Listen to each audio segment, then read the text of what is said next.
Walmart Plus members save on meeting up with friends. Save on having them over for dinner with free delivery with no hidden fees or markups. That's groceries, plus napkins, plus that vegetable chopper to make things a bit easier. Plus, members save on gas to go meet them in their neck of the woods. Plus, when you're ready for the ultimate sign of friendship, start a show together with your included Paramount Plus subscription. Walmart Plus members save on this plus so much more. Start a 30-day free trial at walmartplus.com. Paramount Plus Essential Plan only. Separate registration required. See Walmart Plus terms and conditions. Shopping for skincare is frustrating. Buy it, try it, toss it, repeat. Curology is here to help. Curology pairs with your own licensed dermatology provider who assesses your skin and prescribes you a custom formula to tackle acne, dark spots, or even fine lines. No guesswork, just a formula made to work for you. Get your consultation today at Curology.com/SXM. Curology, skincare with a face. Subject to consultation, subscription required. Cancel anytime. Welcome to Sugar Coated Murder Podcast, a brilliant true crime podcast hosted by two zany sisters, all while baking up delicious treats in their kitchen. Here are your podcast hosts, Karen Devaney and Ann Varner.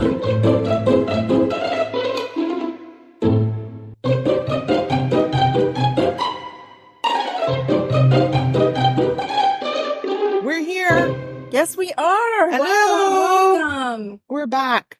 Sugar Coated Murder Podcast here. I'm Karen Devaney. And I'm Ann Varner. And we are Sugar Coated Murder Pod. Oh, you said that. I did, but it's okay if we could say it again. We're your number one South Carolina-based baking true crime podcast by sisters. That's right. We're number one in that category, girl. So nobody else in it. Don't Number even one. question our uniqueness. Don't do it. Do not. No. Do not. All right. Well, it's been a minute. We're a little bit late getting it out, but that's okay. We know what? We own it. We're busy. We're a little bit busy. My real job has been so busy. I cannot. I don't know what's going on. I don't know what's going on. Well, somebody should. Well, they just need to calm the freaking A down. I know. I got other things to do than just work. Yeah. Somebody asked me yesterday, what do you need to feel supported? I said, a better bra. That would have been funny. I said, I just want people to calm the fuck down. That was a direct quote. Sorry. That's all right. Anyway. I just said it would make me feel comforted if people would just calm the F down. Yes. And Jesus. And settle down. Yeah. Mm-hmm. Settle down. Settle down. Settle down, donkey. Well, I think it's your turn to bake. It is my turn, and I took advantage of that. I'm so glad. What did you bake? I will tell you what I baked. So, first of all, this is a very special recipe for me. Okay. It's special. It's very special. It's nostalgic. Okay. And the reason is because my best friend from college, her name's Elizabeth. Let's just keep it at that. This is her recipe, and she used to make this for us in college. Nice. And then she became kind of known as the person that made this dish. Right. Which is always a good thing. Yes. And recently I went down to Florida and I visited with my said friend from college, and she made me these again. Oh, that's very sweet. Yeah. And also, did she make you chicken hollow sweet? Because she used to make that too. I'll ask her for that next time I go. Oh, yeah. Definitely. Well, I need to go that. Yeah. We'll that definitely is plan truly that. one of my favorites. That's true. I will see if she'll do that. This recipe is from an old Masters Golf cookbook. Okay. Called Tea Time, TEA, Time at the Masters. Oh, nice. Yes. And she got it when we were juniors in college, and that's when she started making this. Nice. She went to the Masters with a friend of hers there, right, and blah, blah, blah. And that's where this is. Right. So what I baked is Dot's butterscotch brownies. Thank you, Dot. But we call them Beth's Blondies. So once they make it into the cookbook, right, it'll be called Beth's Blondies. Gotcha. Yes. Very nice. Yeah. And we are in the process of getting together a cookbook, finally, after all this time. I hope people are excited about that. I'm excited about it. I am too. But I will say, I didn't realize how much time it takes to put together a cookbook. Yeah, it is time consuming. Yes, it really is. And plus, I feel like our cookbook's going to be a little bit more than just a cookbook. Maybe it'll be some true crime stuff in there, because that's kind of our genre. Maybe. We'll see. Maybe. But at least have good pictures from our episodes. Yeah, that's what I'm saying. Even some kitchen. I think we're going to put some kitchen tips. Like slaying in the kitchen stuff. Yeah. Or, no, you know how we do the kitchen tips. Tips for the kitchen. Yes. Not slaying. Oh, yeah. Right. No. Yeah. On the A machine. Yes, that lady. On the A machine. Yeah, you can ask her and she plays our kitchen tips. Yes. All right. Well, while we're thinking about those Blondies, I'm going to talk about a murder, and I decided this time to go back to our 3rd episode. Oh, that's a long time ago. Did you get a date on that? I don't even know when that was. No, I didn't get a date. It was pre-COVID. It was pre-COVID because we started January before. No, I feel like it was even before that, the year before COVID, right? We had no idea what was coming. We didn't know. Mm-mm. But COVID didn't really stop us because we didn't care. No, we didn't care. No, it didn't stop non-visual podcasts. So there you go. As a matter of fact, I feel like the amount of podcasts quadrupled over COVID. Definitely. Because people needed something to do. People needed something to do, and stars needed to get paid. Oh, right. Shopping for skincare is frustrating. Buy it, try it, toss it, repeat.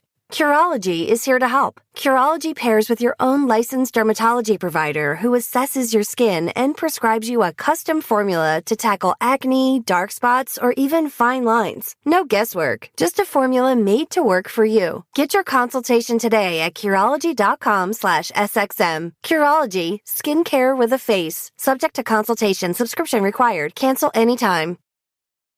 Walmart Plus members save on meeting up with friends.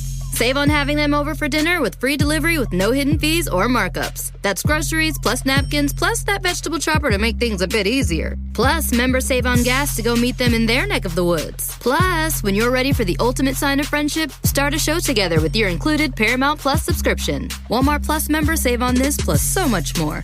Start a 30-day free trial at walmartplus.com. Paramount Plus Essential Plan only. Separate registration required. See Walmart Plus terms and conditions. Sometimes it takes a different approach to help you unlock your true potential. With Capella University's game-changing FlexPath learning format, you gain relevant skills you can apply to your career right away. Earn your degree from an accredited university and be confident in the quality of your education. Imagine your future differently at capella.edu. Capella University is accredited by the Higher Learning Commission. Learn more at capella.edu/accreditation. Hi, it's Martha Stewart. You know, I spend a lot of time thinking about dirt. At 3 a.m., at all hours of the day, really. What people don't know is that not all dirt is the same. You need dirt with the right kind of nutrients. New Miracle-Gro organic raised bed and garden soil is so dense, so full of nutrient-rich, high-quality ingredients. Miracle-Gro is simply the best. Jobs, and so they started all these professionally done podcasts. Bless their little heart. Bless their heart. Yeah. So this is the murder, and the reason why I went back and pulled this one is because this murder case is getting ready to go back to trial in May, and I think they're going to show it on Court TV. Oh, that's exciting. I was very interested to know. So when I first covered it, I didn't know about Court TV. No. I had no idea about Court TV. So now I know about Court TV. And when I was thinking about doing it, I mentioned it to you and you told me check out Court TV and see if they have it. And they did. They had the whole trial on video. Now they didn't do it live on Court TV. It wasn't one of the cases that, they just showed, which I think was kind of to my advantage because I feel like I got more. They separated it out into sections. So it was really easy to kind of follow. It wasn't just like one big video that I had to watch beginning to end. So it's nice that I could separate things out. And then after I watched the whole trial, I went back and watched different clips again just to make sure I had it all straight. Because I really was trying to go in with the mindset of a juror. Like, I was trying to wipe it all clean. Yeah, like, I don't know anything about this. Right. Because there are things I did not know that were in the trial that I did not find when I did my initial research. Okay. I will tell you, I was not impressed. I hope this doesn't come back to bite me one day. Oh. But I did not feel like the prosecutors, there were two of them, were prepared enough. I did it because the gentleman that they went up against, the defense attorney, it has a very, very big reputation. And I believe he did back at that time, as he was like the Johnny Cochran of Summerville. Okay. So I guess that's what they call him. But his name is Andy Savage. And let me guess, he's a savage in the courtroom. He really is. See there? A savage in the courtroom. I, quite frankly, with all of the court cases that I've seen, with all of the trials that I've watched, I've never seen an attorney quite like Mr. Savage. Wow. Yeah. Yeah, I've seen some Twitter traffic over some of his antics. Yeah, so I kind of feel like, now I don't know what the process is for the state to choose who does what case. I don't know if it's a jurisdiction type thing. I really have no idea. Me neither. So I don't know how it works. If you're an attorney and you know how that works, can you please email us at murder.sugarcoated@gmail.com. Okay, keep going. I would be interested to know how that all plays out, because in my mind, you've got, the state's attorney's office, and you've got all these different attorneys, and it doesn't matter where you go, it doesn't matter, jurisdiction or whatever, and you just pick your people and they go. And they were prepared, but I didn't feel like they were prepared enough for this big, huge Well, I attorney. gotta tell you something, honestly. After you've seen Creighton Waters in the courtroom. Some Creighton Waters energy would have been very... Right. It's really hard when you see Creighton Water people that are kind of like the polar opposite of him. Yeah. And they just don't seem like they have it quite all together.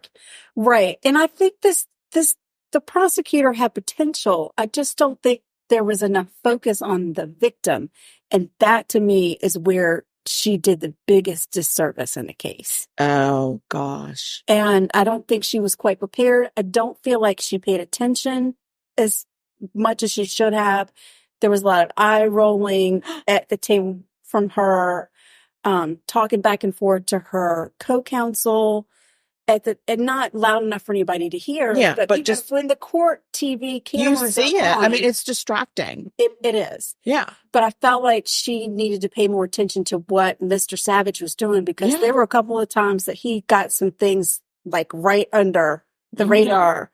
One of which was a piece of a video that the jury did see that he played was not entered in as evidence. Oh my God. And the state's attorney didn't object quick enough. And I felt like if she had paid closer attention, maybe she would have been like missing a foul shot in the NCAA finals. Like, that's rough. And that's why I'm saying maybe a more seasoned attorney. Yeah. I'm not saying male versus female, because I really don't think it matters. I you just need somebody knowing you're going against this person who can be very underhanded. You got to send somebody in to play chess, not checkers. Right. That's great. Yeah. That's really great. That's what they needed. That is very true. She wasn't strategic. She was tactical. Yeah. I think so. But anyway, I was just amazed by Mr. Savage. If I ever get into trouble, I don't know how we will ever afford him, but we will not afford him. He would be the one that you would want to get you out of the bond. Yeah. Oh, yeah. Oh, yeah.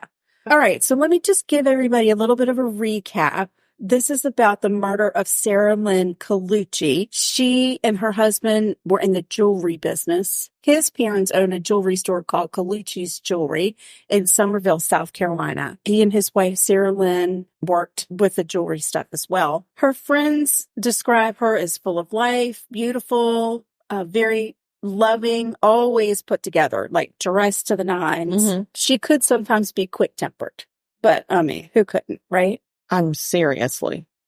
When she was 19, she got married, and that marriage did not last very long. She got divorced. And then she married a high school sweetheart. And they either were getting ready to, I think they had the child. Yes. And they were building their dream home. And her husband, I still don't know the whole story of what happened to him. And it doesn't come up. It comes up in the trial vaguely, but they never say what happened to him. And the reports that I've read, and I don't even know if they're 100% true because it's not like an actual coroner report or court document. But what I've read is that there was somehow he was stabbed by accident. It was an accidental stabbing. Who was the accidental stabber? I don't know if he accidentally stabbed himself. If somebody accidentally, he was a contractor. So I could see where something like that could potentially happen on the job. I don't know the details. All I know is that he passed away, and they had a daughter. And it hit her very hard because she really loved him. They really had a good, strong relationship. And then several years after he passed away, she met Michael Colucci. Somebody set them up on a date. He had a daughter that was around her daughter's age, and they seemed to get along well and fell in love, got married, the whole 9 yards. But a lot of her friends have said that once she married him, that she changed. That there was a lot of drinking, some partying. She became a little bit more volatile. Their relationship was very heated, and sometimes they argued a lot. So I think there were some friends that even stopped really hanging out with her because they didn't feel like he was a good influence on her. Oh, wow. That's a big statement. And they also had some serious financial issues. He had a lot of financial debt.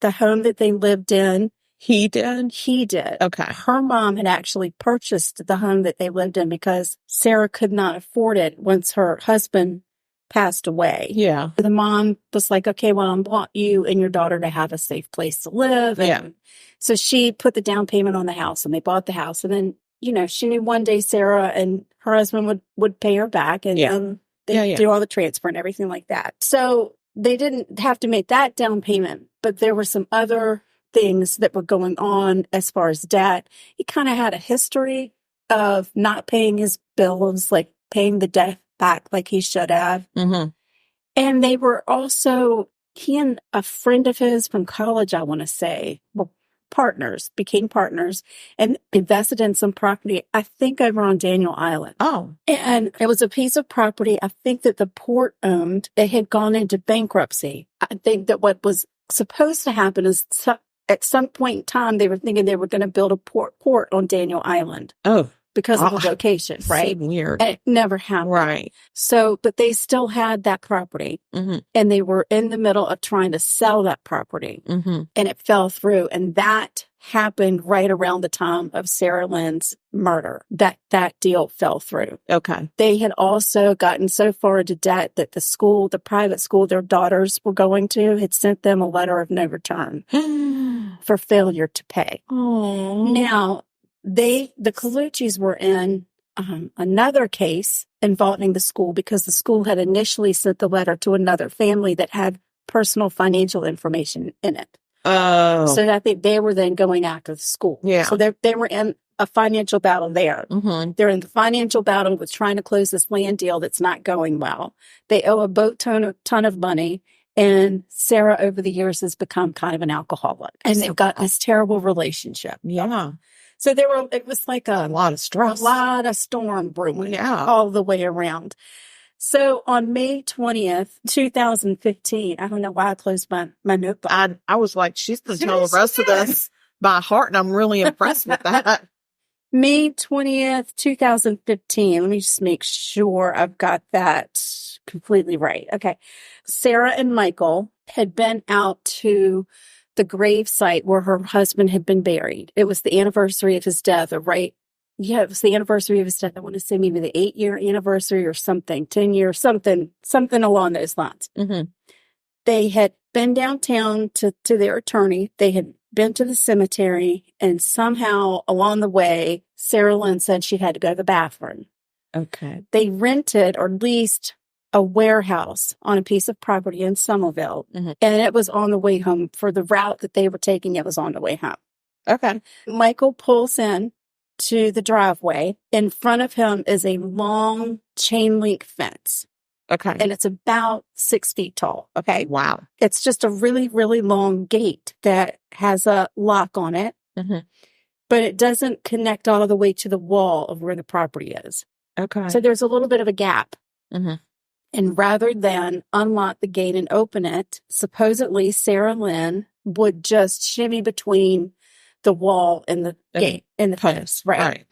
She shimmies to go to the bathroom. Michael stays in the car, and he says there are several different stories of what he says happens.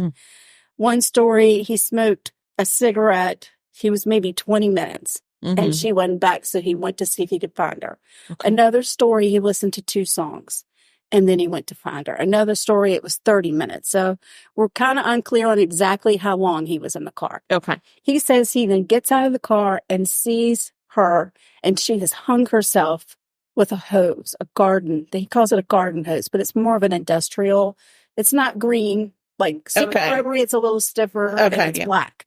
Somebody used it to wash boats on the property. He said she was hanging from the hose. He went, grabbed her, called 911 and started CPR. Well, when the EMTs arrived, she was... Can I ask you a question? Yes, please. How do you hang yourself with an industrial hose? Because isn't it like thicker and stiffer? A little bit, yeah. So how do you get that around your throat and give it enough torque to hang yourself? Because you're not going to pull it yourself, because then you're going to let go when you pass out. Right. So you're going to have to hang it from a ceiling or from I don't even know. I don't understand. Right. Did she just like lay on half of it with her? And that's one of the other stories was she must have tripped and gotten caught up in the hose and couldn't get out, and she hung herself by accident. Now, when I was the hose suspended?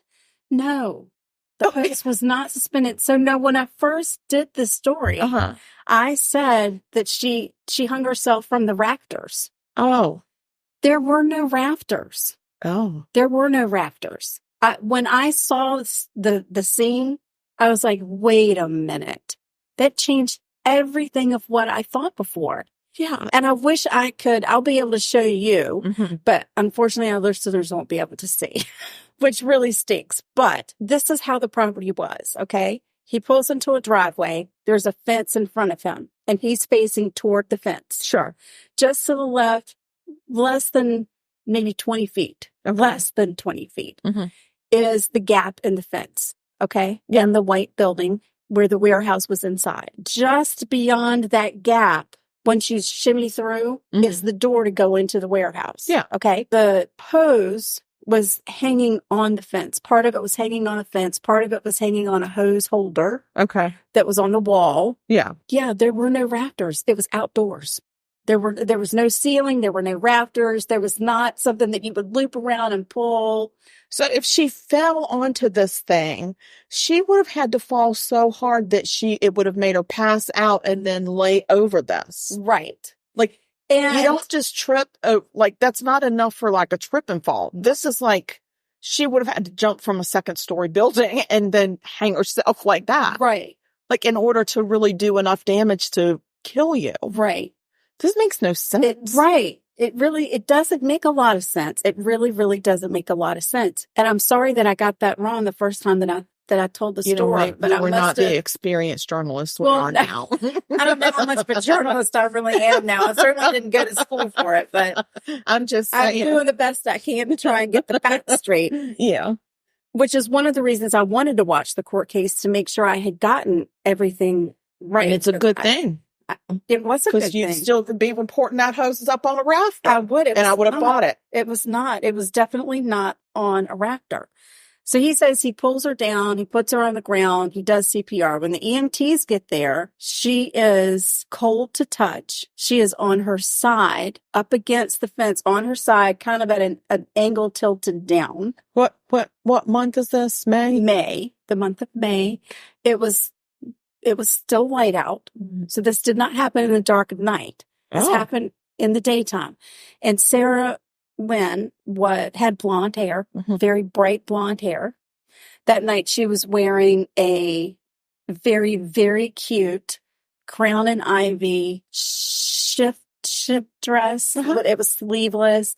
It had little bumblebees on it. It was navy blue. So it's not like she wore camouflage. Right. and a hat that you couldn't see. But the blonde hair, I would think, certainly would stick out. Absolutely. Right? That's the part that really got to me about the crime scene itself. I don't know how you can sit in your car facing that gate and less than 20 feet away, somebody is accidentally or intentionally hanging themselves. The movement you think You would catch your eye. Yeah. in your eye and you turn, that you wouldn't just, I don't know. Okay, I'm gonna keep on going with. So when the EMTs get there, she's cold to touch and she has lividity. Oh, wow. Oh, it's been more than a minute. And that means that her extremities have started to turn purple from the pooling of the blood. Mm-hmm. Do you love comics, movies, video games, and more? We do too. Join me, Josh Skaar, and my cast of colorful co-hosts on Talking SMAC. Look for our yellow and red icon on Apple Podcasts, Spotify, Good Pods, and other podcast players. They put the leads on to see if there's any heart activity. There is none. Okay. So they don't do CPR. They don't do any kind of lancet because she's dead. Mm-hmm. And then they have to wait for the coroner to come to pronounce her, which they do. The crime scene is taped off because it doesn't matter if it's suicide or not a suicide. It's a crime scene. They start to gather the evidence. In the car, they find she had on, they call them acrylic nails. I don't know if they were acrylic nails or not. If they were, whoever did the manicure, I don't think that'd be because they almost looked like a press-on nail to me. They were really long for something you'd go see. But I don't know, it could have been. But so there was a broken nail or a nail that was not on her finger anymore in the car. A pair of sunglasses where the arm's head was broken off. I think that was pretty much it. Mr. Colucci had a busted lip. He had bruising on his arm, scratch marks on his arm, abrasions on his arm. He did not have any blood on him, nothing. She was strangled. And I'm trying to think of what other evidence they talk about. Anyway, he's questioned by the police, the whole 9 yards, and he's released. He then goes and stays with Sara Lynn's parents. Their relationship turned sour because he kept telling different stories. He couldn't get the story straight. And that really, really irritated Sarah's mom. So he ended up moving out. I think it took about a year for them to charge him with murder. Okay. The medical examiner's report went out. It came back and it said that Sara died from asphyxiation by neck compression, but it couldn't determine if it was intentional or not. Medical evidence did show that she was not strangled by a garden hose. And I'm going to talk about that a little bit more, okay? The garden hose, when you look at, and I'll say this Court TV case did show not the autopsy, but the crime scene photos. So you do see the victim. It is very, very graphic. They don't do that anymore. I think they blur everything out. No, they don't show those pictures. They don't show those pictures anymore, but because it never went on TV. Right. Probably never. It could be different. Yeah. The way that the marks are on her neck, it's not just one line or two lines. Okay. It's three different, they call them furrows. That's what they call them. Furrows. Furrows. Okay. There are three furrows on the left side of the neck. There's ligature marks, bruising. The skin there are marks in the furrows where the skin is actually white because there was no blood left. That's how forceful that strangulation was. There are abrasions on her knees. There's no pattern on it, but they're diagonal and they're both going the same way. So it appears maybe she was dragged. Okay, I have a question about the strangulation. Okay.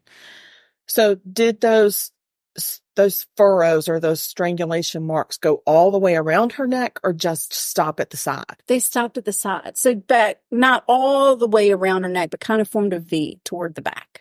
Okay. Okay. They did not talk about any markings on the very back of her neck. Okay. Okay. When somebody hangs themselves or is found hanging, a lot of times there will be two furrows because what happens is you've got the initial spot where you've tied whatever ligature around your neck.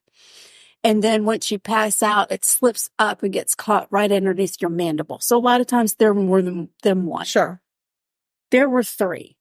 And one side was worse than the other.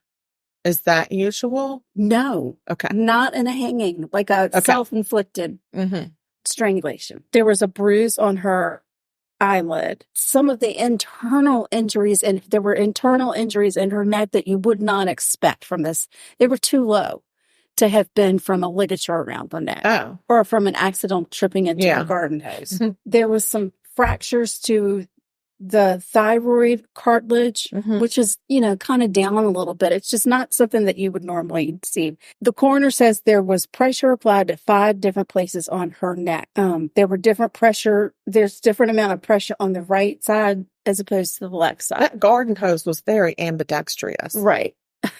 Very flexible garden hose. Right. With a lot of different adaptations of positions for a garden hose. Right. So they say that the hose is not consistent with the ligature marks on the neck.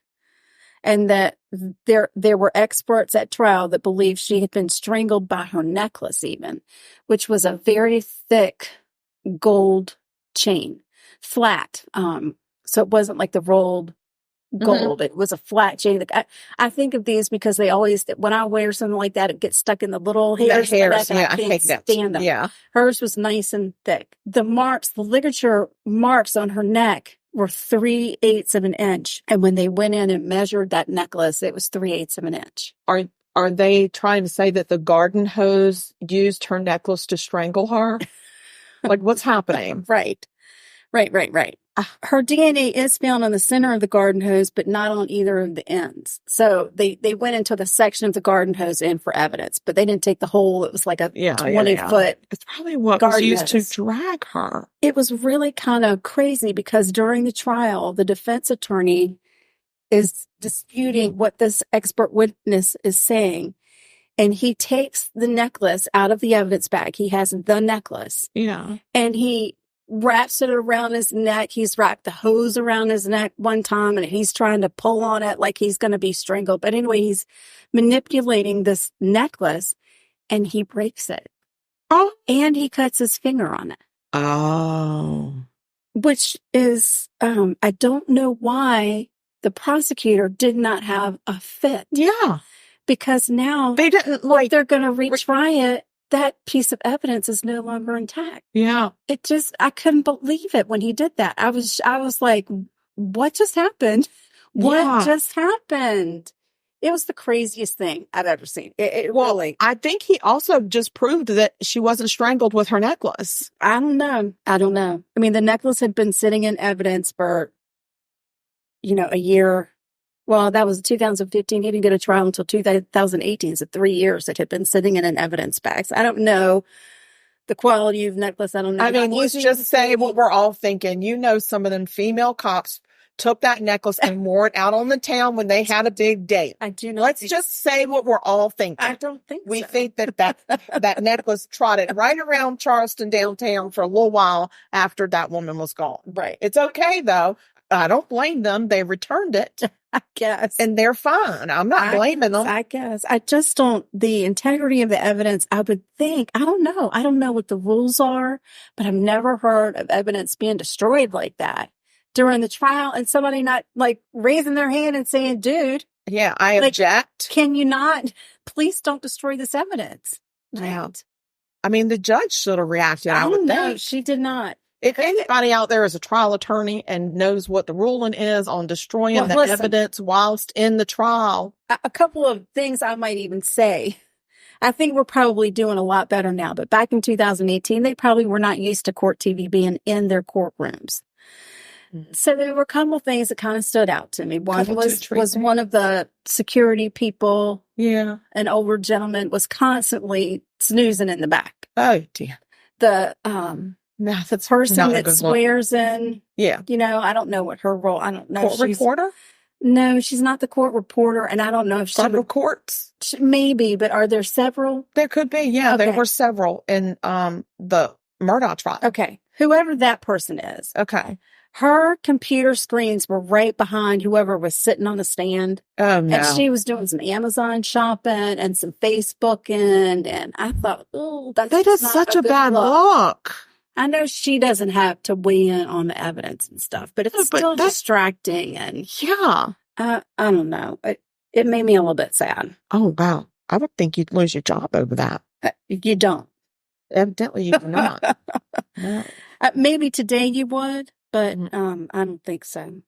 So the state shovels in all their witnesses, and this Andy Savage, he is tearing them apart like left and right. He gets them to a point where he's like, I mean, he is after them, and he makes them uncomfortable. And one of the EMTs was on, and she was talking about she placed the leads, and he was just going crazy because like, you didn't do anything to save this poor woman. You did not do. What if you were wrong? What if she could have been saved? What, you didn't, before you put the leads on her, you didn't try to save her. I mean, he was going after her hard, and she was like, vicious. No, I didn't. So you just let her die. It was crazy. And then some of the men, he would get going and they would chuckle. And then he would be like, oh, you think this is funny? This is a murder trial. This woman was murdered. Or, I mean, it was like, he didn't say she was murdered. What did he say? This woman has died. And you guys have botched the scene. I mean, he just was like, oh, he was really savage. And I'll give you another example because I wonder who his witnesses were going to be. And one thing, and it's also nice because the trial on Court TV, you get to see all the sidebars. So you kind of know what's going on in the background. The defense had a soil sample specialist that he brought in, and he was identified as a soil sample specialist. So you thought the guy was going to come in and talk about soil samples. Yeah. Well, he wasn't just a soil sample specialist. He was also a crime scene specialist. Wait. Right. So he gets him on the stand. He asks him a big question about soil, and then he starts talking about the crime scene. It was very, very. But did the prosecution object to that at all?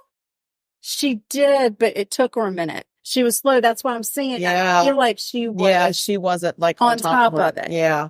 No, you got to have split-second reflexes. I've never seen like that happen before, where reflexes. he brings on a witness, and you think he's going to be one thing, but that guy is somebody totally different. Wow. Yeah, that was crazy. That would have been like if they had sworn Dr. Kinsey in as a beauty specialist. Right. And then he's also. And then he's like, no, I am a beauty specialist, but also I'm a crime scene ninja. Right. Yeah, exactly. So you can ask me about nail polish and then ask me anything about that crime scene. That's right. So then that wasn't even the worst of it. Like I was taken aback by like, who is this guy? Then he wants a video. He said that his team went and they recorded a video of his wife doing a reenactment, basically, because there was a question as to whether or not Sara could have fit through the gap because she had breast implants.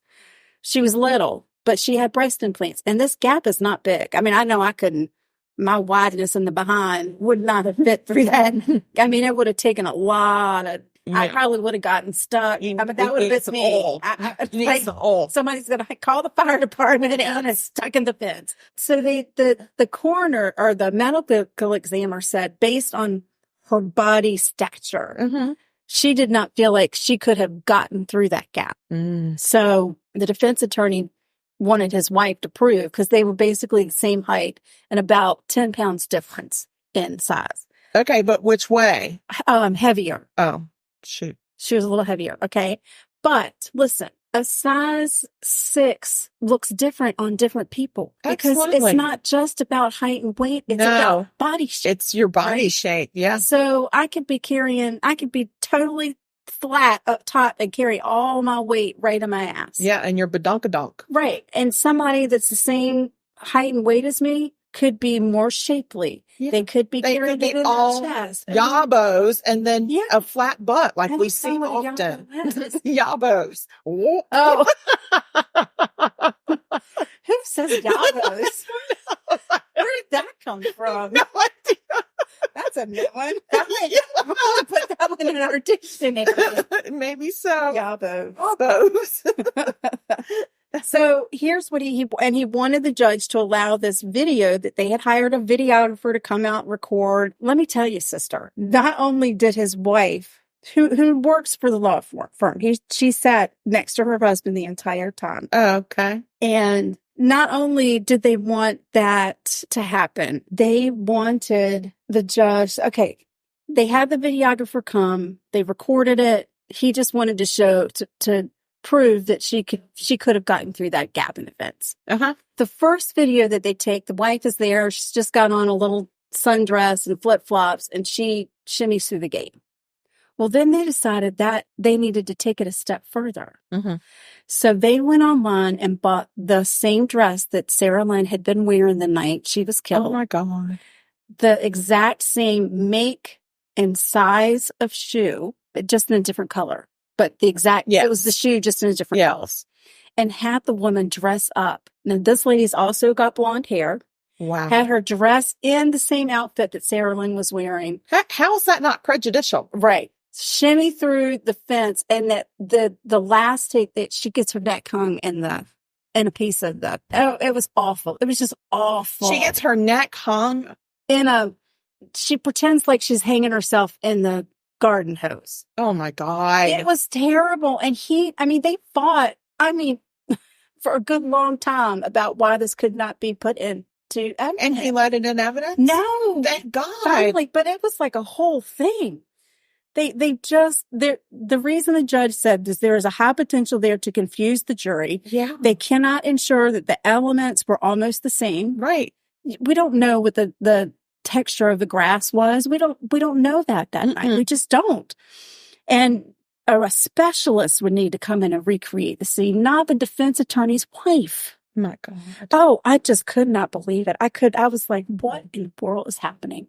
That they would even... They produced a video, like a movie. Oh, my goodness. So I'm sure at the next trial, that'll be another, why can't we show it? Yeah. They go through, the defense goes through all of this. He's disputing everything. He is ripping these people to shreds. And I think it does probably confuse the jurors, because you're not focused on what happened. You're more focused on the fact that he's ripping this guy apart. And yes, the crime scene investigators, the initial police officers that were there, they made mistakes. There were mistakes made, for sure. There's certain things that should have happened. Yeah. They should have tested the dirt on Sara Lynn's shoes. They were caked in mud. They should have been able to say, this mud came from this section. Yeah. There were some things that they definitely could have done better.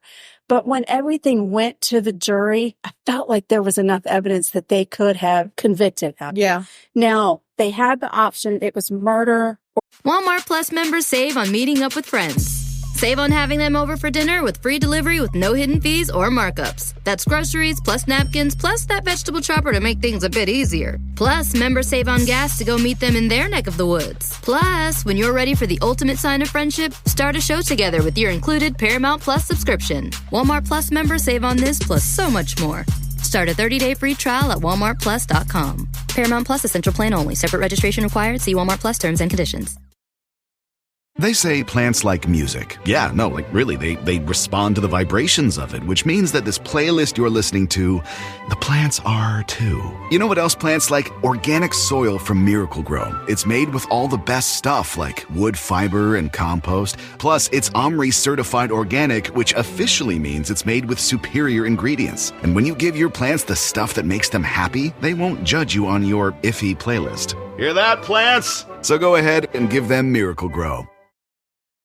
The living room is where you make life's most beautiful memories. But your sofa shouldn't be the one remembering them. The new life-resistant, high-performance furniture collection from Ashley is designed to withstand all the spills, slip-ups, and muddy paws that come with the best parts of life. Ashley high-performance sofas and recliners are soft, on-trend, and easy to clean. Shop the high-performance furniture in-store or online at ashley.com. Ashley, for the love of home. Or manslaughter that they could go with. And I did like this judge. She was very thorough. She was very by the book, and she was very knowledgeable. Okay. So I don't think an appeal would have gotten them very far. After everybody comes through, let me tell you this too. So the lady that they get for the defense as the medical expert, she had worked in the coroner's office, I believe, in South Carolina before. She was good, but one thing that I realized, and I didn't really put it all together because it was a lot of information, and I don't know how jurors do it, Sugar. I don't know how I would do for 3 or 4 days. Oh, I would be weepy. Or a couple of weeks. I would totally be weepy. After the third day, I'd be like, I can't do this anymore. It's so much information. Like, man, now, it's just a traffic accident. Nobody died. I can't do it. I can't. Please go. They weren't allowed to have notebooks, so they could take notes. They weren't allowed to take them, out or anything. But it was a lot of information coming. Yeah. And maybe it flows better when you're in the courtroom. It's broken up a little bit more. I had this thing going like all day long. Like when I was working, I was listening. When I got off work, I had it. It's just like, because I wanted to get it all in before we did this. But there were a couple of things that stood out to me. And the biggest thing, I was going to tell you about that coroner. She was really good. And he had made such a big deal about one of the other experts on the other side about how much they got paid. This woman charged $700 an hour for her. Yeah. I was like, excuse us? $700. Yeah. Holy moly. And she was good. And she was highly decorated and very knowledgeable. And she was very good at what she did. But what she didn't say spoke volumes. And what she didn't say is that hose is what killed Sara Lynn. Not one medical expert, not one witness, not one EMT, not one anybody believed that the hose did. Throughout that entire trial said that garden hose is what killed her. And that spoke volumes to me. Yeah, that hose is innocent. That hose is innocent. Yeah. But do not blame that hose. Leave that hose alone. That hose did not do it. Leave it be. I don't know, but again, I don't know how. I don't know how it happened. I don't know how it happened. I believe he killed her. Mm-hmm. I believe the reason that he killed her is because of the money. Yeah. And I believe that they were probably both drinking. She was 3 times the legal limit. Jeez. And again, some people hold their liquor well, and you can be. I've heard of plenty of people who've gotten pulled, and they think they're fine to drive, and they end up with a DUI. Oh, and it happens all the time. They're like, I just had 2 beers, and that was it. So it's different. I understand, and your metabolism. Yeah, I agree. She also had Xanax. She had been in therapy.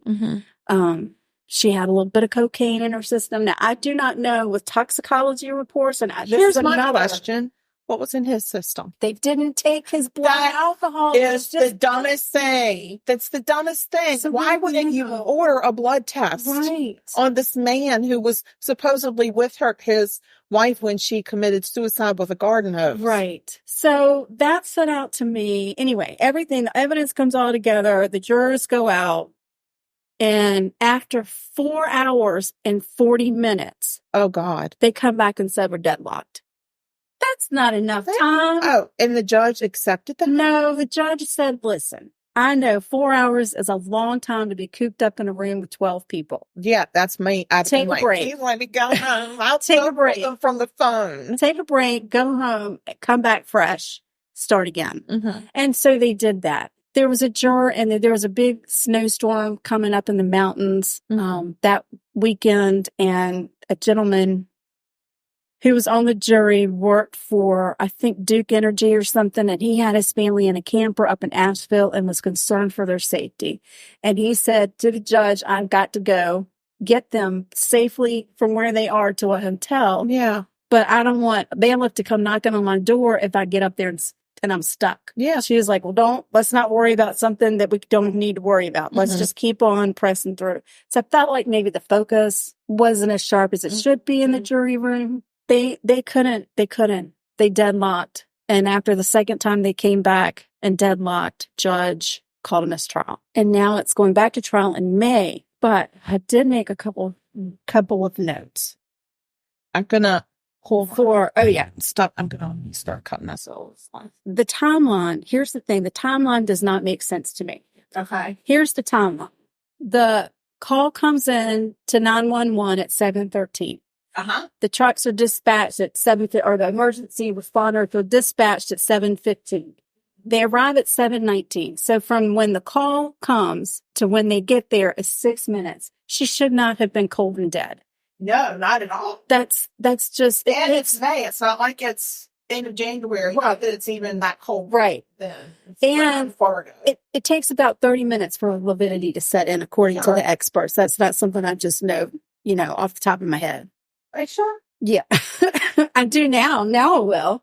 I feel like I might have some new expertise going. But so the timeline doesn't make sense to me, and there was never any kind of a justification as to what happened there. Yeah. Now they play the 911 call, and you hit that.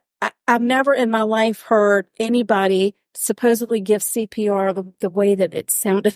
Sounded like he was trying to blow up a balloon. Like you could hear him blowing on phone? You could. Now, come on now. Come on now. So even Steve Harvey wouldn't believe that. Right. And if the emergency responders get there and her body is on her side facing downward, how the heck were you giving her CPR? It should have been flat, right? You would think. But it was not flat. The problem is one emergency responder said it was on the side. One said it was on her back. One guy said they moved the body because it started raining. One guy said they didn't know what they did. So there was some messy stuff there, and I can see where that would confuse the jurors. So the first thing that really stood out for me in this trial, and again, I think hindsight is 20/20. Yeah. And I'm hoping that what's happened since then is that the prosecutor has gone back, looked at some of the video, and rethought some of the statements. Yeah. But I felt like nobody was there fighting for Sara Lynn. Aw. The prosecutor refers to her in her closing arguments as mean. She was mean. What? And that's exactly what I said when she said it. I said, what? I thought Sara Lynn should have been portrayed as a loving mother, a successful businesswoman. She had been caught in a lot of financial situations. Yeah. She had to work her way. She was a single mother. She could. And she's working it out. She's working it out. And maybe she's in a bad mood every once in a while. But you know what? She probably was married to an asshole. And she was a loving daughter. I mean, mothers and daughters can sometimes have volatile relationships. That's just the way that whole dynamic goes. But the prosecutor, I felt like, should have maybe given a reason for the jury to feel empathetic toward this woman. Yeah. And instead, all she did was say, yeah, she was a spitfire. She told it like it was. And yes, she could be mean, but she didn't deserve to die. No, I felt like the defense attorney did a better job of saying this poor woman, of empathizing. Right. This poor woman is dying and you're not helping her. That's your job, to save people, and you're not saving her. I've got more empathy for the victim in that case than I did the closing arguments. And that really, especially a woman talking about another woman who has been in a volatile relationship and has now been murdered. Yeah.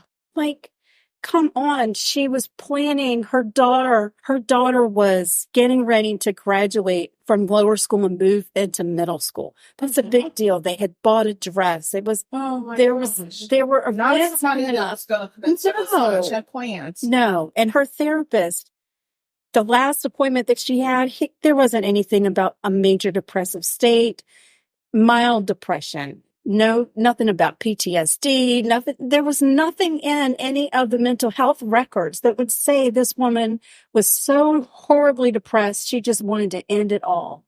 There was nothing. And I didn't feel like the prosecutor did a good job of saying why. Yeah. Why would you even think that she was doing this? What happened that night? Yeah. I would have wanted to talk to, I don't know, I would have tried to find a friend from high school or somewhere in her life that could say she was a loving, wonderful, vivacious woman, and you just wanted to be around her. Yeah. She was your typical Southern woman. She could be volatile at times, but that wasn't who she was. Yeah. Well, she became that when she met this man. Exactly. So I was so disappointed. I hear your disappointment. Yeah. I hear it. She didn't talk enough about who Sara was as a person, who she was before she married Michael versus after. Yeah. Had she had the same kind of relationship with her first two husbands? I was want to know that. Well, yeah. Was she a raging alcoholic back then? Right. Anyway, I don't think they were prepared, and especially knowing that this Andy Savage has such a reputation, I would have gone in guns blazing. I would have been prepared. I would have been focused. And how long had they been married? Let's see. They got married in Please, Paul, let me refer to all of my notes because I had so many, it's almost creepy. They met in 2010. So I think they got married in 2010, wedding in 2011. Okay. So they had been married for 4 years. So they never had any children together. No, they did not have children together. I wonder where her daughter is now. I believe the daughter is with her parents, but I don't know for sure. Okay. But I would imagine old enough at this point to want to be involved in all of this. So that's just a recap of what happened. I know it's not our typical episode, but no, I enjoyed that a lot. If you want to watch, it's a really good trial to watch. If you have some free time, it's on Court TV. You just have to look up Colucci in your search. It'll come up. Excuse me. It comes back on in May, and I will be very interested. I hope that the prosecutors have found tuning in for more evidence that they did more testing, they've done more research, and I hope they're better prepared for this. Yeah, for this Andy Savage. We can look up and see who the prosecuting attorney is. Oh, you can? I would think it's out there already. I didn't know. Thank you for plopping a beautiful blondie out in front of me. It smells so freaking good. I'll have some while I'm looking this up. Oh my gosh. I'm so good. Oh, they're so buttery. Oh, that's the best recipe. With just a little hint of salt. Delicious. And that's my favorite part, girl. Love it. You did a great job. Thank you. They're so gooey. I love that. Mm-hmm. And there's they're sweet, but not overly sweet, and just a little hint of salt. Yeah. Well done. Thank you so much. Well done. Oh, that's another thing. I do want to put that in here. Mandy Matney, who's a local journalist here in South Carolina, she did a lot of work on the Alec Murdaugh trial. And pretty much exposed him for who he was before. And she and her partner, Liz Errol, are incredible journalists. And they are really, really good at reporting things. And she is doing a deep dive into the Colucci murder on her podcast called True Sunlight. And I only listened to the first episode. I didn't realize it was happening, but I listened to hers after I had already written all of my notes. Oh. And I was so impressed with myself because she and I thought a lot alike. We both didn't think the prosecutor did as good of a job as they could have. But I think they had enough to work with. So I don't know if a new prosecutor has been assigned to it or not. I don't know. We'll find out. Anyway. Oh, that was good. That was a good one. Thank you. Thank you. Mm-hmm. Thank you for letting me. It's hard to believe that was our third episode that we talked about that murder. Oh, a long time ago. It was. A whole lot has happened since then. It certainly has. Mm-hmm. Mm-hmm. Mainly, we have social media. We do have social media. That's what has happened. And you're more on it than I, which is why I missed the whole Mandy Matney doing the deep dive. I might have rethought it, but I'm glad I didn't. I'm glad that I went through because I really wanted to know, and I especially wanted to make sure that my capabilities were on point, that I didn't get anything wrong the first time I researched. There you go. There you go. All right. Well, speaking of social media, come find us on Facebook, Twitter, Instagram. We're on those. Mm-hmm. We have email that we said before, but we'll repeat it. It's murder.sugarcoated@gmail.com. There you go. Email us if you want a recipe. Email us. Oh, yeah. We had a listener ask for the last recipe we had. Yeah, we did. And also, please take a minute in whatever platform you're listening on. Rate us, rate this episode, rate multiple episodes. That would be great. We love a 5-star, just saying. Oh, yeah. And also subscribe and follow us on social media. Yes, do it. And then also in the process. Uh-oh. You lost your words. You know what we always say? Oh. Stay sweet. And don't murder. Oh, my God. Right. Stay sweet and don't murder. Is that what we say? We say that. Because if you kill people, we talk about you. Oh my gosh. OMG, guys. Well, anyway, keep your heads on a swivel. Keep your sweet asses safe, and we'll talk to y'all soon. This has been Sugar Coated Murder Podcast, a deliciously entertaining true crime podcast. Like what you heard? You can always explore past episodes by visiting sugarcoatedpod.com. Don't forget to like our Facebook fan page and share with friends. Thanks for listening to Sugar Coated Murder Podcast. Walmart Plus members save on meeting up with friends. Save on having them over for dinner with free delivery with no hidden fees or markups. That's groceries plus napkins plus that vegetable chopper to make things a bit easier. Plus, members save on gas to go meet them in their neck of the woods. Plus, when you're ready for the ultimate sign of friendship, start a show together with your included Paramount Plus subscription. Walmart Plus members save on this plus so much more. Start a 30-day free trial at walmartplus.com. Paramount Plus Essential Plan only. Separate registration required. See Walmart Plus terms and conditions. Here you are, BPMs high, sweat dripping, body moving, tongue panting. You're working hard, real hard, and you're thirsty. You need vitamins, nutrients for peak performance and energy. And your plants do too. Aw, I mean, just look at the little guy. Water-soluble plant food from Miracle Grow is full of essential nutrients. Just a little scoop into your watering can and boom, instant feeding and bigger, more beautiful plants. It's kind of like a sports drink for your plants. You may have to suffer from heat, but your plants do not.